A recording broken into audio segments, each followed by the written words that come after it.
ശ്രീരാജ്, ഇപ്പോൾ കനത്ത മഴയാണ് പത്തനംതിട്ടയിൽ ഉണ്ടാകുന്നത് എന്നുള്ളത് ശ്രീരാജിൻ്റെ ദൃശ്യങ്ങൾ കാണുമ്പോൾ വ്യക്തമാകുന്നുണ്ട്. പത്തനംതിട്ടയുടെ ഏതെല്ലാം പ്രദേശത്താണ് രൂക്ഷമായ മഴക്കെടുതികൾ അനുഭവപ്പെടുന്നത്? എവിടെയാണ് ഈ വൈദ്യുതി പോസ്റ്റുകൾ വ്യാപകമായി തകർന്നു വീണത്? തീർച്ചയായും പിന്നിൽ ശക്തമായ മഴയാണ് പത്തനംതിട്ട ജില്ലയിൽ അനുഭവപ്പെട്ടുകൊണ്ടിരിക്കുന്നത്. പത്തനംതിട്ട ജില്ലയിലെ കുമ്പഴ, കോന്നി, റാന്നി, അയിരൂർ, റാന്നി, പെരുനാട്, കൊഴഞ്ചേരി ഭാഗങ്ങളിലാണ് പ്രധാനമായും നാശനഷ്ടങ്ങൾ സംഭവിച്ചിട്ടുള്ളത്. ഇതിലേറ്റവും പ്രധാനം കാറ്റ് മൂലം ശക്തമായ കാറ്റാണ് ജില്ലയിൽ കഴിഞ്ഞ 3 ദിവസമായും അനുഭവപ്പെട്ടുകൊണ്ടിരിക്കുന്നത്. ശക്തമായ കാറ്റ് മൂലം വൈദ്യുതി പോസ്റ്റുകൾ തകർന്നു പോവുകയും മരങ്ങൾ ഒടിഞ്ഞ് ഇത്തരത്തിൽ വൈദ്യുതി പോസ്റ്റുകളിലേക്ക് വീഴുന്ന സാഹചര്യവും ഉണ്ടായി.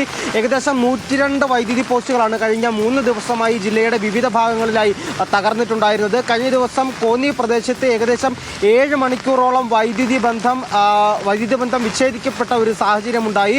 7 മണിക്കൂറോളം വൈദ്യുതി ഇല്ലാത്ത സാഹചര്യമുണ്ടായി. അതുപോലെ തന്നെ കോന്നി ആനക്കൊട്ടിലിൽ വലിയ കൂറ്റൻ മരമൊടിഞ്ഞു വീഴുന്ന സാഹചര്യമുണ്ടായി. 28-ാം തീയതി വരെ ഇത്തരത്തിലുള്ള വിനോദസഞ്ചാര മേഖലകളിലേക്ക് ജില്ലയിൽ വിലക്കുണ്ടായിരുന്നു. ആ വിലക്ക് വലിയ ഭാഗ്യമായി എന്ന് തന്നെ വേണം പറയാൻ. കാരണം വിനോദസഞ്ചാരികളുള്ള സമയത്താണ് അത്തരത്തിൽ മരമൊടിഞ്ഞു വീണതെങ്കിൽ അതൊരു വലിയ അപകടത്തിലേക്ക് നയിച്ചേനെ എന്ന് വേണം മനസ്സിലാക്കാൻ.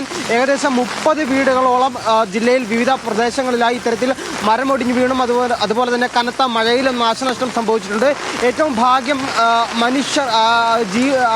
മനുഷ്യർക്ക് എന്തെങ്കിലും തരത്തിലുള്ള അപകടമുണ്ടാകുന്നതോ അല്ലെങ്കിൽ ജീവഹാനി സംഭവിക്കുന്നതോ ആയ തരത്തിലുള്ള സംഭവങ്ങളൊന്നും തന്നെ ജില്ലയിൽ ഇതുവരെ അനുഭവപ്പെട്ടില്ല എന്നതാണ് ഏറ്റവും ഭാഗ്യകരമായ കാര്യം. മണിമലയാറിന്റെ തീരത്ത് താമസിക്കുന്ന ആളുകൾക്കെല്ലാം തന്നെ ശ്രീരാജ് എന്തായാലും സുരക്ഷിതമായി നിൽക്കൂ. അവിടെ നല്ല മഴയാണ് എന്നുള്ളത് അറിയാം. സുരക്ഷിതമായ ഒരു സ്ഥാനത്തേക്ക് കയറി നിൽക്കൂ. ശ്രീരാജ് ബാബുവാണ് പത്തനംതിട്ടയിലെ വാർത്താ വിവരങ്ങൾ നൽകിയത്.